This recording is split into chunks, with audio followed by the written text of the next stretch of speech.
मुआज़िज़ दोस्तों, मैं हूं माजिद मलिक और आप तमाम देखने और सुनने वालों को अस्सलाम वालेकुम। इतनी दौलत कमाई कि घर में दौलत का ढेर लगा दी।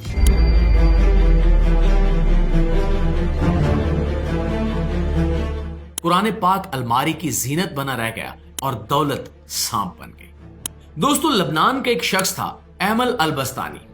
ये अपने जमाने का सबसे मालदार आदमी समझा जाता था।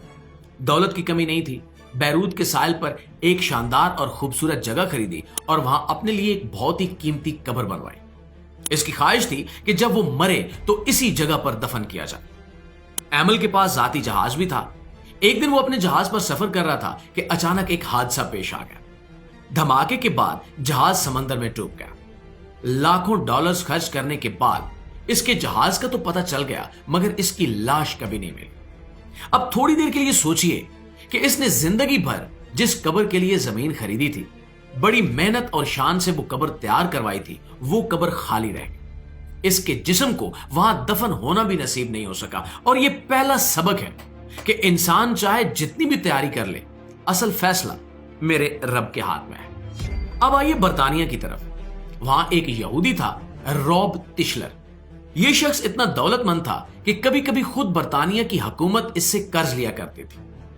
अपने महल में इसने एक कमरा बनाया था जो सिर्फ खजाना रखने के लिए था। सोना, चांदी, जेवरात, हर वक्त उस कमरे में एक ढेर लगा रहता था। एक दिन वो खजाने को देखने के लिए अंदर गया।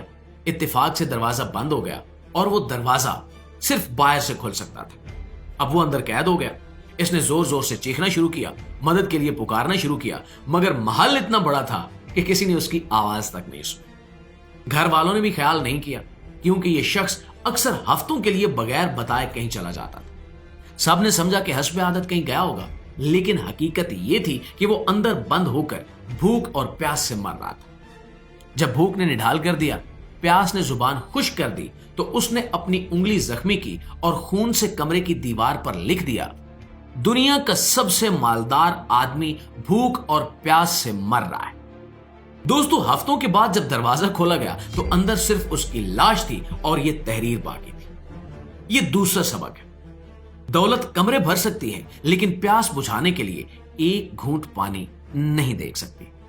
वीडियो खत्म करने से पहले एक और बात बताता चलूं कि एक आदमी टैक्सी में बैठा तो देखा कि ड्राइवर कुरान सुना रहा था। उसने पूछा कि क्या कोई फौत हो गया है। ड्राइवर ने आ भरी और कहा कि हां, हमारे दिल मर गए। कितनी गहरी बात है। दोस्तों, कैदी जेल में कुरान चाहता है ताकि तन्हाई में उसका साथी बने। मरीज अस्पताल में कुरान मांगता है ताकि शिफा मिले। कब्र का मुर्दा आरजू करता है कि काश वो कुरान पढ़ता ताकि आज इसकी कब्र रोशन होती। लेकिन हम जिंदा हैं, हम आजाद हैं, सेहतमंद हैं, हमारे पास वक्त है, तो हम किस चीज का इंतजार कर रहे हैं? क्या ये चाहते हैं कि पहले कैद हो जाएं, पहले बीमार हो जाएं, या पहले कब्र में पहुंच जाएं, तब कुरान की कदर समझें? प्यारे दोस्तों, ये सिर्फ एक वीडियो नहीं, एक पैगाम था। और अगर ये पैगाम आपके दिल को और दिमाग को छू गया है तो अभी से इस वीडियो को लाइक ठोकें और इसको ज्यादा से ज्यादा शेयर करें। यकीन जानिए कि आपका एक शेयर किसी की सोच बदल सकता है, किसी की जिंदगी बना सकता है। इंशाल्लाह आपकी खिदमत में हाजिर होते हैं एक नई वीडियो, एक नए टॉपिक के साथ। तब तक अपना ढेर सारा ख्याल रखिए। अल्लाह निगहबान।